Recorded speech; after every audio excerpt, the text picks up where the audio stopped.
deck of cards to help us examine two different algorithms for searching. I'm going to take 6 cards off the top of the deck and I'm just going to place them side by side.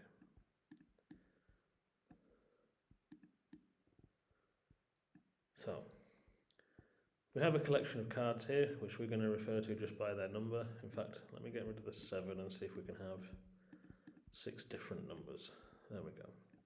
So we have 7, 4, 12, 6, 5 and 4. This is a collection of integers, and in this problem we want to search this collection of integers to try and determine if a specific integer exists within this collection or not. A linear search would involve starting at the beginning, so we could have all of these integers stored in an array. We check the first element in the list and we ask ourselves, is this the number that we're looking for? So supposing we were looking for the number 5, we would compare this value to the value 5 and we determine that they're not the same. Then we move on to the next item in the list and we compare that to the value that we're looking for. This also is not equal to 5, so we move on to the next one, not 5, move on to the next one, not 5, move on to the next one.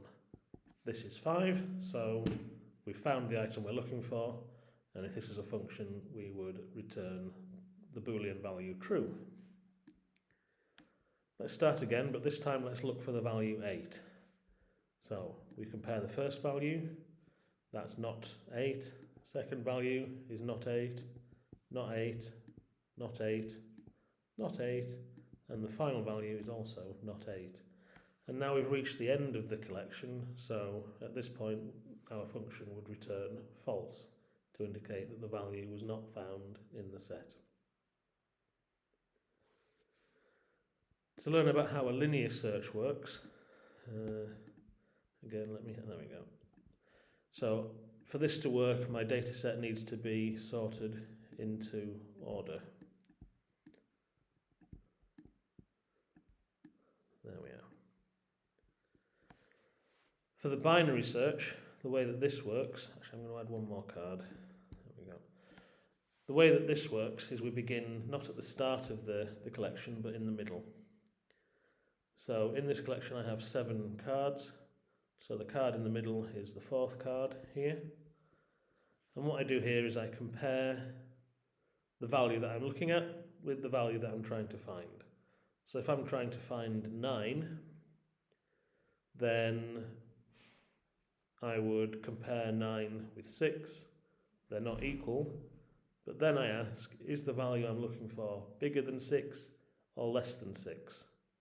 Obviously it's bigger than 6, so I can disregard all of the numbers at the start of the list and just focus on everything that's to the right of the value I was just looking at.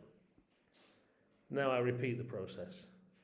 So I take the middle value, I compare this with 9, and I've found what I'm looking for. So at this point, I return true, and the algorithm's finished. Let's take a look at what happens if the value I'm looking for is not in the collection. So I'm going to look for 8 again. Check the middle value. This is not 8. The value that I'm looking for, 8, is bigger than 6, so I can disregard everything to the left and then only focus on what's to the right.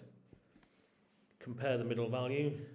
9 is not equal to 8, so again I can disregard everything that in this case is bigger than 9 because 8 is less than 9, and then I'm just left with 7. 7 is not equal to 8. There's no more items in the list, so I'm finished. The item hasn't been found and I can return false. So that's 2 different algorithms for finding a specific value in a collection. We have the linear search, where we check every single value in the list, beginning with the first one and moving up by 1 each time until we find it. And then we have the binary search, which requires the list to be sorted, but is much more efficient, particularly with large data sets, where we check the middle value and then either move left or move right, depending on whether the value that we're looking for is higher or lower than the current value. And then we recursively do that again and again and again until we either find the value that we're looking for or we run out of values to check.